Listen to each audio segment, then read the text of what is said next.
your love, your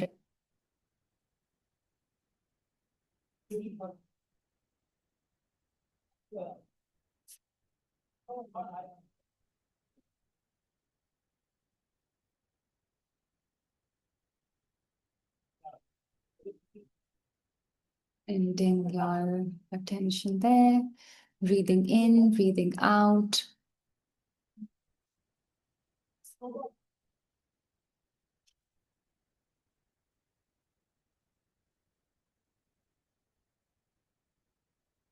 And then moving awareness to your breath.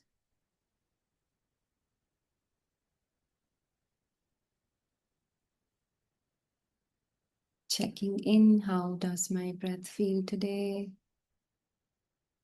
What's the quality of my breath? Is it long or short, deep or shallow? Where do I feel it in my body?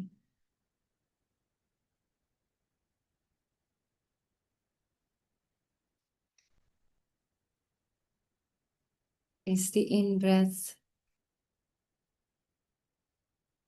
warmer, colder than the out-breath?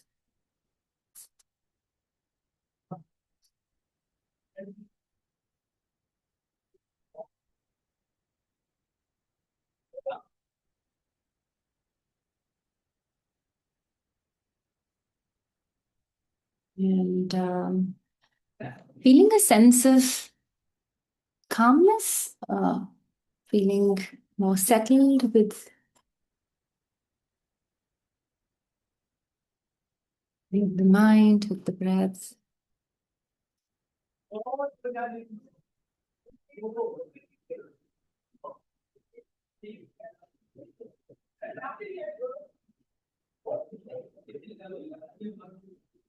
Feeling that you're arriving in this moment, being in the here and now, really present with yourself, with any sensations you feel, any thoughts, even any emotions.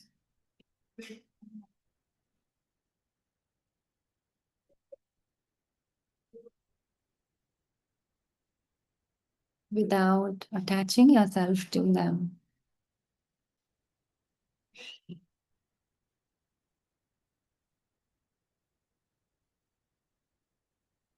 And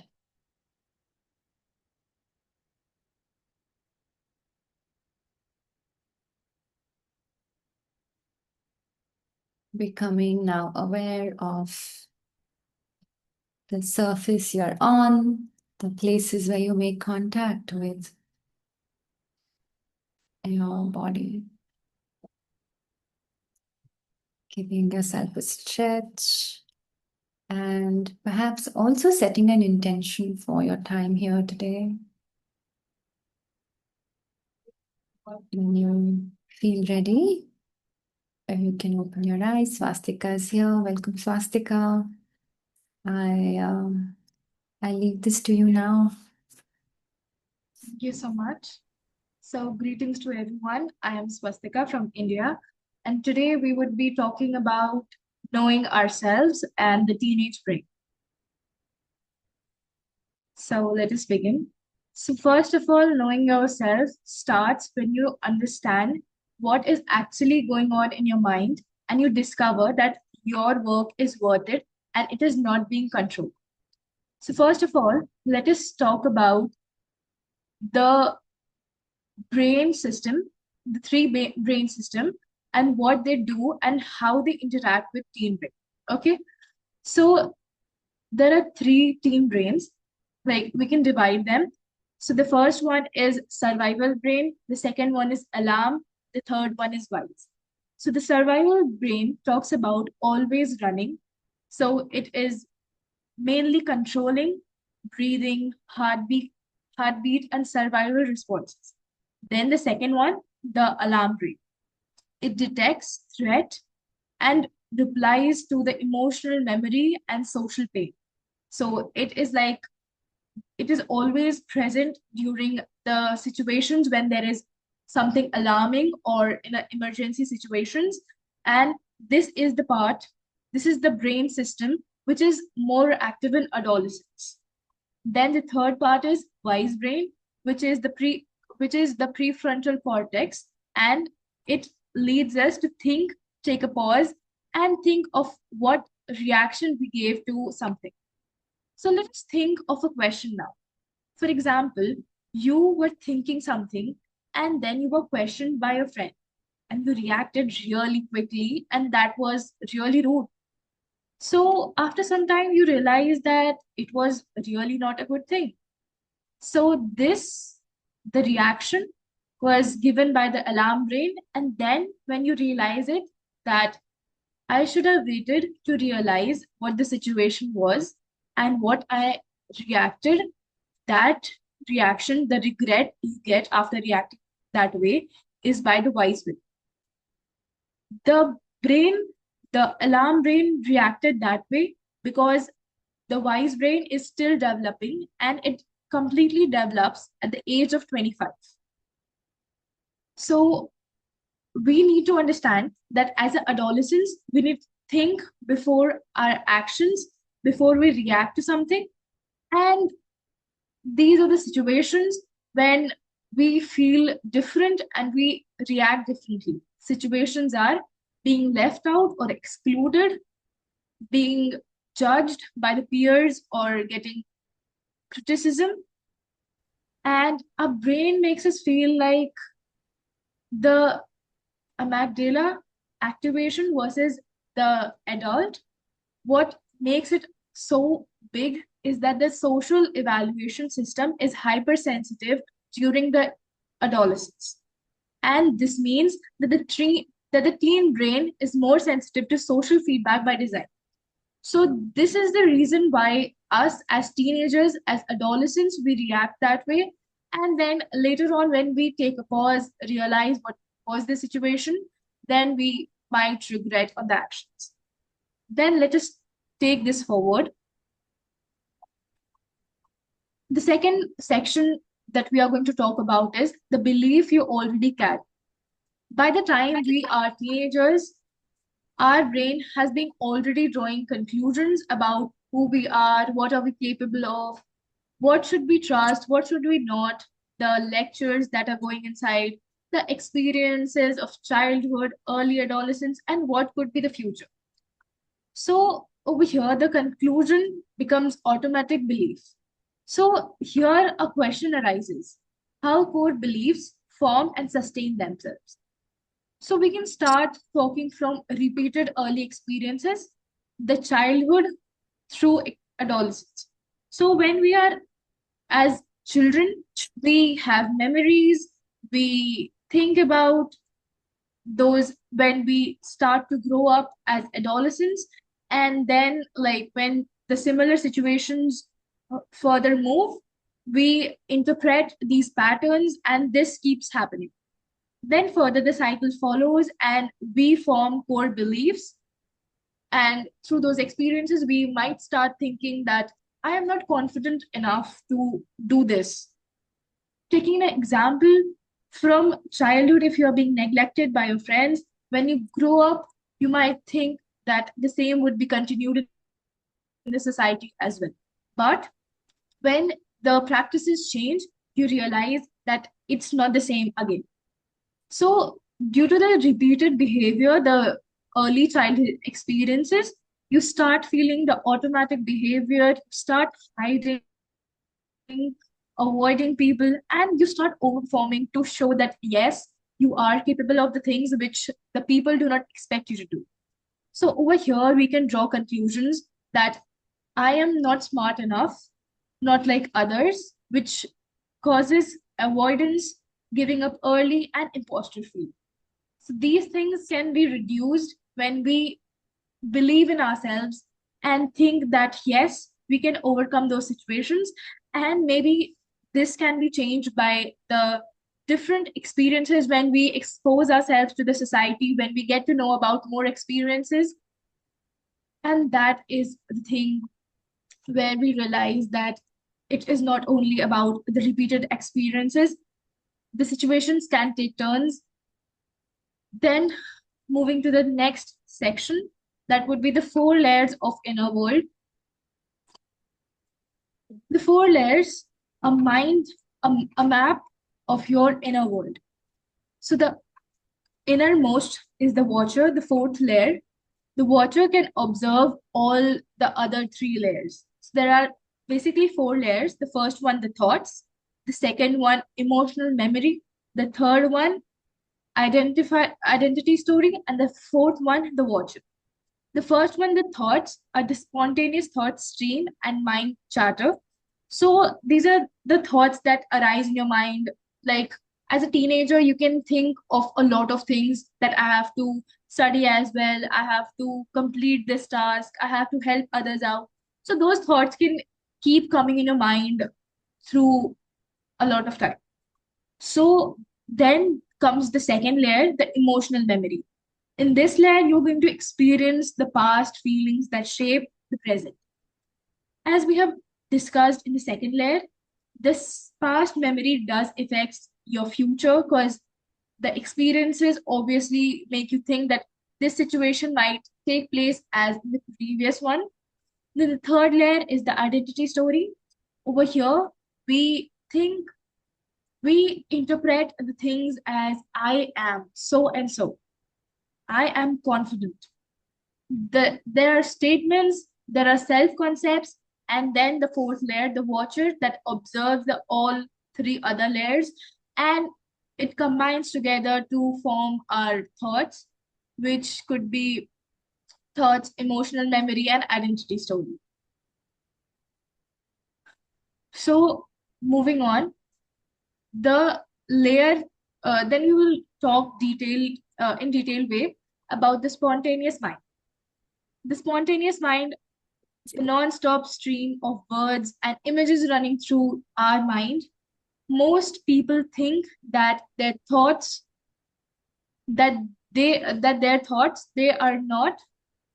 While we think that there are difference of being having a thought, whereas being controlled, it is everything.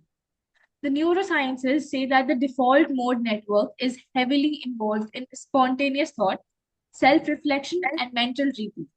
The adolescent DMN activity is particularly high in teenagers, and it is linked to intense focus and life stage. Then talking about the layer 2, emotional memory, which connects to the past feelings, the experiences active in the present.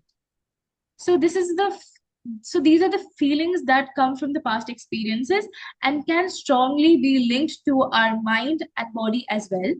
So when something in present reminds that body and brain are connected of the old experience, even subtly the emotion can rise and quickly the color of current moment, even when the present moment may not be fully called for the reaction.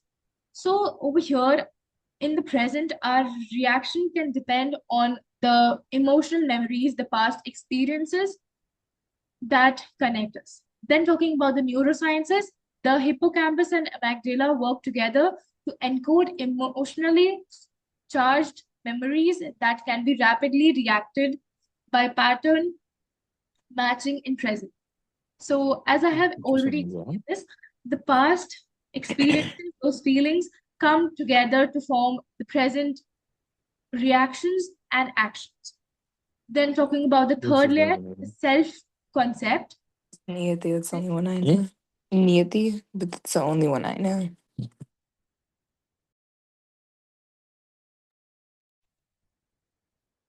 In this, we think of a statement that comes repeatedly to our mind. These are labels that we put on ourselves. I'm not a math person. I am too intense. I feel awkward in my own friend circle. These are the facts, but they are not. They are stories that mind has been practicing for a long time. During adolescence, the brain is especially active in building and adapting self-concept. So often there are times when we think something for ourselves that might not actually be true. This self-concepting can mean this is also an especially powerful time to reshape it. So the skill that we want the new things which we want to adapt can be done from here. Then talking about the neurosciences, the the medial prefrontal cortex is heavily evolved in self-referential process, and especially during the adolescence as identity forms. So during this, the identity forms and which helps us to adapt to several things, and concept works here as well. Then talking about the last layer, the most inner one, the watcher. This is the most important layer as it is trainable.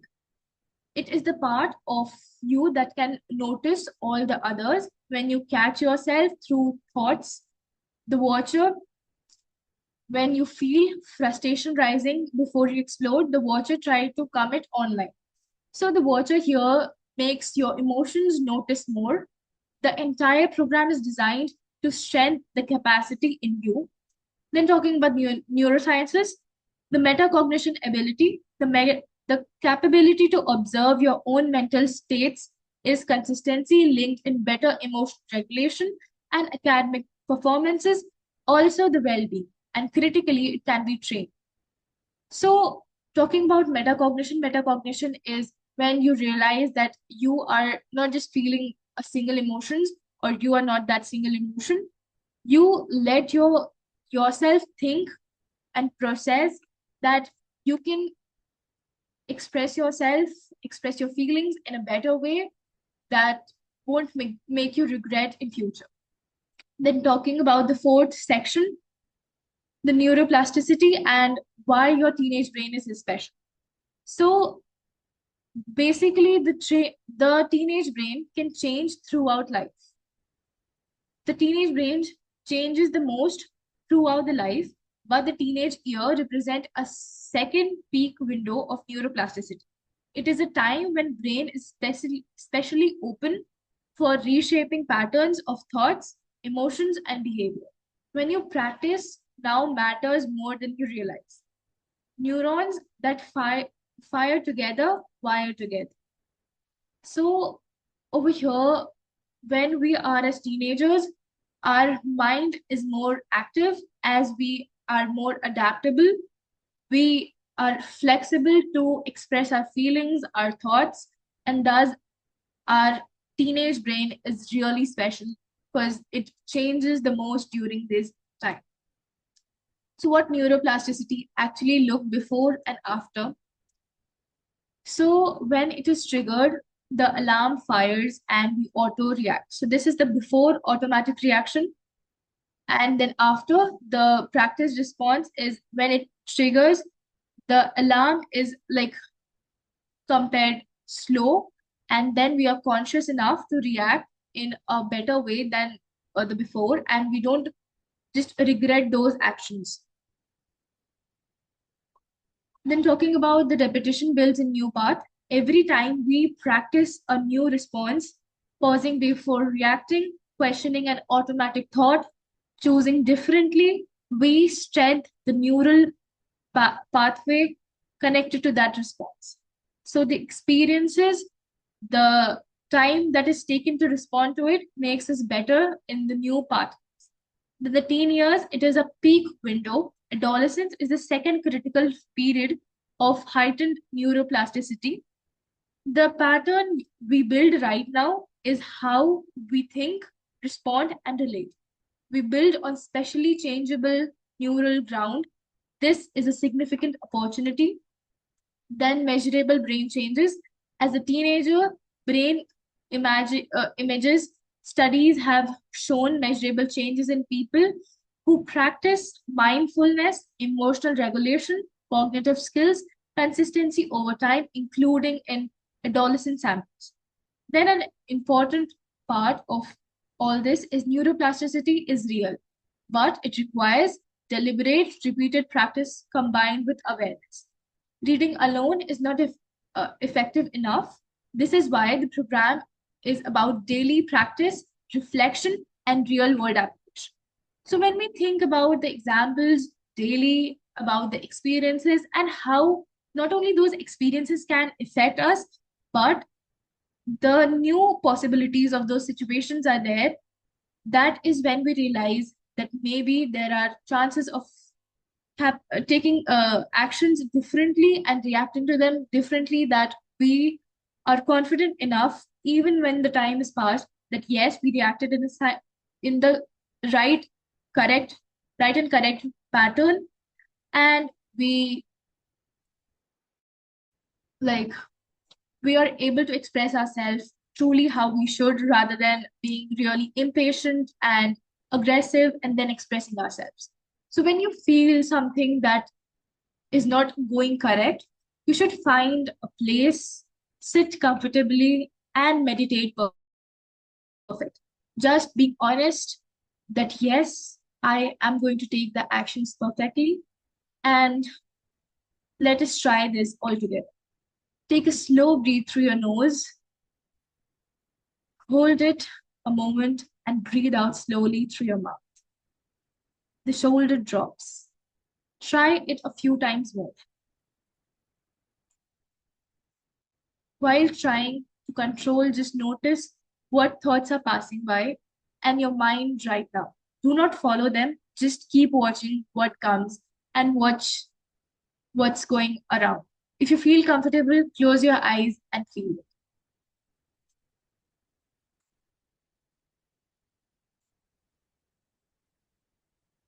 Your mind relaxes through these activities, and you realize that you are going into the correct path, and you realize that the teenage brain is not only the most changing one, but also a really beneficial, as you get all the benefits of being flexible, learning new abilities, and being practical. So with this, I have come to an end. Thank you, everyone.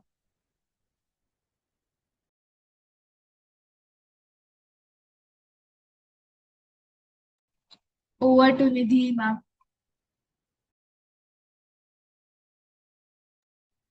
Thank you, Swastika. That was lovely. And it also gave us all, something new, a new perspective, something new to think about. So I'd like to then open today's session for everyone. We've been coming together last few days, few weeks. So if you have any questions, if you want to share anything, even, like sharing feedback about how you're feeling in the sessions or anything you'd like us to include, to talk about, to take up, uh, you can talk now, or else we'll be back tomorrow, same time. And Aisha will be here. She's a doctor. She talks on mental health, emotional well-being. So she'll be picking up a topic and speaking on that. So thanks everyone. Thank you, Swastika. That was lovely. And we'll be back tomorrow. Have a good day, good evening, good night, wherever you are. Bye.